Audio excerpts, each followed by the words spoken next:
Hello दोस्तों। Heart के valve की बीमारी वाले पेशेंट में जब सडन हार्ट फेलियर होता है तो उनको मैनेज करना अक्सर और ज़्यादा मुश्किल हो जाता है। इस तरह के पेशेंट्स को अक्सर जान बचा पाना और इमरजेंसी सर्जरी भी लेना अक्सर ज़्यादा डिफिकल्ट हो जाता है। सक्सेस रेशियोज कम मिलते हैं। इस बारे में आज हम बात करेंगे। ये टॉपिक बनाने का मेरा रीज़न ये है कि पिछले 10 दिन में ऐसे 3 पेशेंट्स मेरे पास आ चुके हैं जो वाल्व की बीमारियों से पीड़ित थे, लंबे समय तक स्टेबल थे, सर्जरी डिले कर रहे थे। हमारे बोलने के बावजूद भी फाइनेंशियल प्रॉब्लम्स की वजह से या सोशल प्रॉब्लम्स की वजह से सर्जरी नहीं करवा रहे थे। स्टेबल थे, इसलिए हमने भी बहुत प्रेशराइज नहीं किया, पर सडनली उनकी जब हालत बिगड़ी तो उन्हें संभालना मुश्किल हो गया।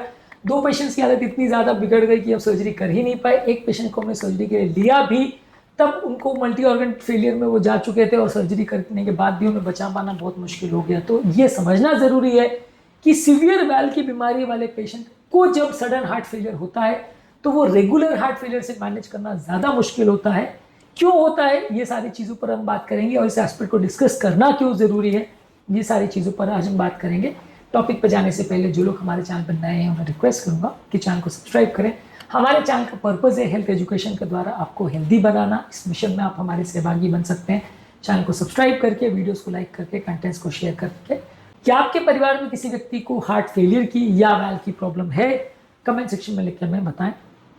वाल्व की बीमारियां अक्सर धीरे धीरे करके प्रोग्रेस करती है और लंबे समय में चाहे वाल्व में रुकावट हो या स्टेनोसिस हो तो हार्ट का प्रेशर बढ़ जाता है, जिसकी वजह से हार्ट में खिंचाव तनाव होता है और हार्ट के फाइबर्स धीरे धीरे करके खराब होते चले जाते हैं।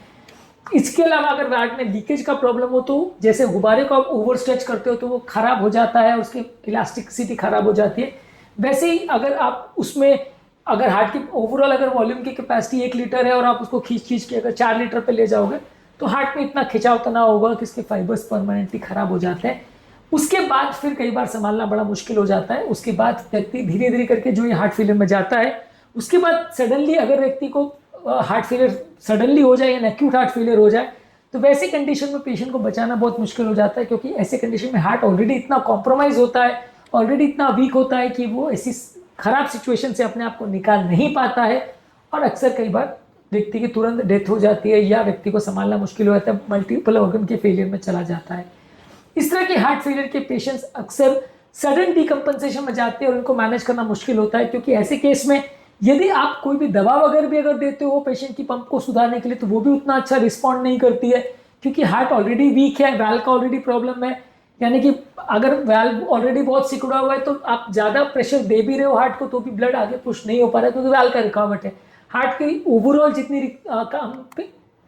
जितना हार्ट को मेहनत करने की ज़रूरत है वो और ज़्यादा बढ़ जाता है, जिसकी वजह से हार्ट अक्सर ऐसी खराब सिचुएशन में रिस्पॉन्ड नहीं करता है। ऐसे सिचुएशन में कई बार रिदम की प्रॉब्लम्स भी डेवलप हो जाती है, जिसकी वजह से भी संभालना कई बार मुश्किल हो जाता है और ये कई बार रिदम को मैनेज करना मुश्किल हो जाता है, क्योंकि ऐसे टाइम पे अक्सर बीपी भी बहुत कम हो जाता है और बीपी बढ़ाने वाली दवाई अक्सर रिदम की प्रॉब्लम को और ज़्यादा बढ़ा देती है। ऐसे टाइम पर अक्सर बॉडी में इन्फेक्शन होने का चांस भी बढ़ जाता है, क्योंकि इस तरह के वाल्व के पेशेंट में अक्सर बॉडी में इम्यूनिटी भी कॉम्प्रोमाइज़ हो जाती है। इम्यूनिटी कॉम्प्रोमाइज़ होने की वजह से लंग्स के इन्फेक्शन और खासकर निमोनिया वगैरह का होने का चांस, वेंटिलेटर से भी निमोनिया होने का चांस ज़्यादा हो जाता है, तो उसकी वजह से भी कई बार पेशेंट्स बिगड़ जाते हैं। हार्ट के इस तरह के पेशेंट्स में, वाल्व की प्रॉब्लम वाले पेशेंट्स में अक्सर लंबे समय में किडनी पर भी प्रॉब्लम होता है।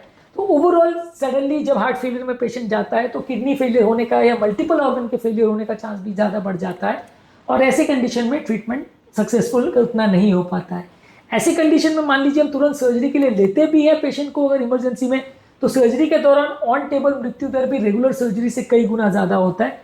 मान लीजिए रेगुलर वाल्व की सर्जरी में मृत्यु दर 2 से 4% है, तो ऐसे टाइम सर्जरी में रिस्क 20-30% तक भी जा सकता है, कंडीशन के हिसाब से डिपेंड करेगा। ऐसा ज़रूरी नहीं कि हर वाल्व के पेशेंट के साथ ऐसा हो और ऐसा ज़रूरी नहीं है कि हर वाल्व के पेशेंट में पेशेंट को बचा पाना इम्पॉसिबल हो जाए, लेकिन हाँ मेरा अपना ये एक्सपीरियंस है कि इस तरह के पेशेंट को रेगुलर पेशेंट के कंपैरिजन में हमें बचाना ज़्यादा मुश्किल पड़ता है, ट्रीट करना ज़्यादा मुश्किल पड़ता है। और रेगुलर हार्ट फेलियर जो कि हार्ट अटैक की वजह से या किसी और बीमारी की वजह से होते हैं, हार्ट की पंपिंग वीक होने की वजह से होते हैं, उसके कंपैरिजन में वाल्व की बीमारी वाले पेशेंट्स में हार्ट फेलियर जब होता है, सडन अक्यूट हार्ट फेलियर जिसको बोलते हैं, उसको मैनेज करना ज़्यादा मुश्किल पड़ता है और उसमें मृत्यु दर कंपैरेटिवली ज़्यादा मिलता है। वैसे केस में दवा से भी मैनेज करो तो भी सक्सेस कम होता है, सर्जरी करने जाओ तो भी सक्सेस कम होता है। तो इस तरह के पेशेंट्स में यूजुअली मृत्यु दर ज़्यादा होता है और इस तरह की सिचुएशन ना उत्पन्न हो उससे पहले ही सर्जरी हो जाए तो ज़्यादा अच्छा रहता है। बेसिकली टॉपिक को डिस्कस करने का पर्पज़ ये था कि लास्ट फ्यू डेज में कुछ इस तरह के पेशेंट्स मेरे पास आए जिसमें हमें भी ऐसा लगा कि हमें सर्जरी को थोड़ा और जल्दी कर देना चाहिए था, पेशेंट को ज़्यादा फोर्स करना चाहिए था सर्जरी के लिए। पेशेंट्स में सडनली बिगाड़ हुआ कंडीशन का और फिर उनको संभालना बहुत मुश्किल हो गया। इसलिए वाल्व की बीमारी वाले पेशेंट में खासकर अगर सीवियर वाल्व का प्रॉब्लम है तो सर्जरी कर देना चाहिए। सर्जरी को बहुत जल्दी करके भी फायदा नहीं है, बहुत लेट करके भी फायदा नहीं है, पर सडनली अगर हार्ट फेलियर बिगड़ जाता है तो संभालना अक्सर मुश्किल हो जाता है। ये जानना समझना ज़रूरी है।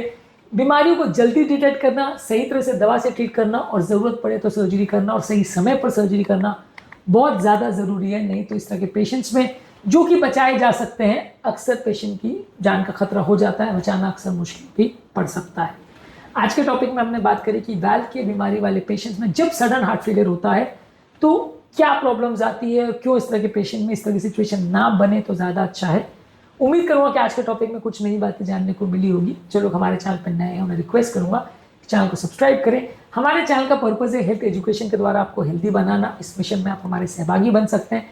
आपके कमेंट्स का हमें इंतजार रहेगा, वो हमें जानने में मदद करते हैं कि आपको हमारा कंटेंट कैसा लग रहा है। प्लस हमारे लिए मोटिवेशन और इंस्पिरेशन का भी काम करते हैं। इसलिए वीडियोज़ को देखते रहिए, शेयर करते रहिए और हेल्थ के सफर में हमारे साथ आगे बढ़ते रहिए।